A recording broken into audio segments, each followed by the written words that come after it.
Tog tužnog jula Hava Muhić trebalo je da rodi kćerkicu. Beba je usred porođajnih komplikacija mrtvorođena, svjedočila je mnogo puta Hava.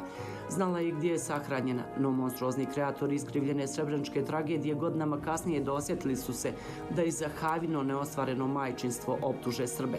Mrtvorođena djevojčica dobila je ime Fatima i nadgrobni spomenik u Potočarima, a svakog jula odzvanja medijska kanonada kako je Fatima najmlađa žrtva genocida.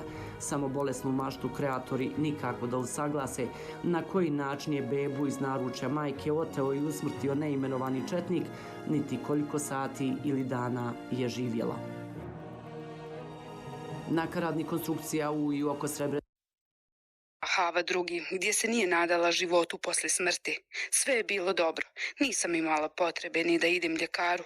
Bebu sam osjećala i nikada me ništa do tog trenutka nije zaboljelo, priča nam Hava. Ja sam otišla dole, bila jedna sola. Bila jedna žena od nas otud, da li se zove Samira, da li ne znam ono drugo ime. Sad ne mogu tačno znati ko je. Ja sam ušla tamo i eto, ona je meni porodila. Ja nisam ni vidjela dijete, ni ništa. Samo kaže da mu se pupčana vrpca obavila oko vrata i kaže da je mrtvo.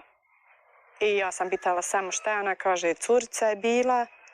I tako, ja sam vidjela dvojica da su došli odmah u tom odijelu. Sad da li su bili Srbi obučeni u to odijelo, da li su Holanđani, ko je bio šta, ja ne znam ništa. I onda oni su uzeli tu tamo moje dijete u neki paket, onda traži moje podatke. I uzeli su moje podatke, ja sam dala, kaže mi sad nosimo to dijete da sahranimo.